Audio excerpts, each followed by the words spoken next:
Example 3. Okay, we're going to have 5 questions based on this one. If sin 63 is equal to m, express each of the following in terms of m. The first one is this, okay? So sin 63 is equal to m. We have to come up with our diagram there that will assist us to answer these questions. So this is like sin 63 degrees is equal to m over 1, isn't it? Then we can draw a diagram. This is our diagram. This is our ray. That is acute is in quadrant 1. Right, we have our angle 63 degrees there, right, which is m over 1. This is like y over r. This is y over r, so it means this is our m, this is our 1. We don't have x, so y is m, right? Then how do we find x? Remember, r squared is equal to x squared plus y squared. That's the Pythagoras theorem. Then x squared is equal to r squared, which is 1 squared. 1 squared is 1, so it's going to be 1 minus our y is m squared. Then x is equal to the square root of 1 minus m squared. So it means our x is square root of 1 minus m squared. Okay, right, from this you can have our sin 63, cos 63, tan 63. Let's just write them down.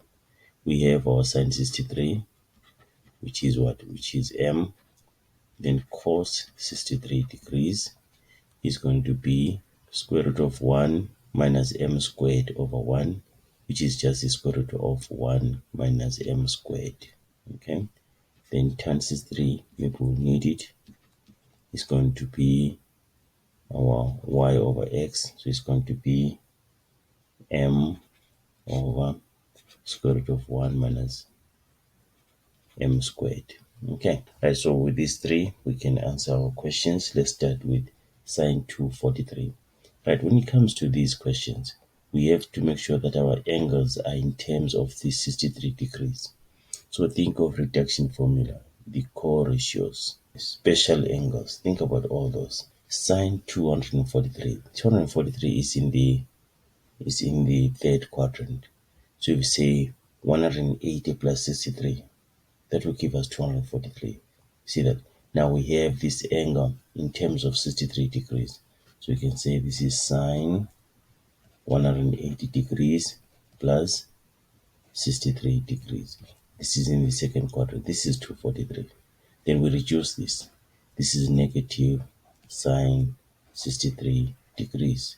But sine 63 degrees is m, so it means this is equal to negative m. Right. So we've expressed this in terms of m. Okay, let's go to the next one. Now we have our diagram. I'm going to use it in all the questions.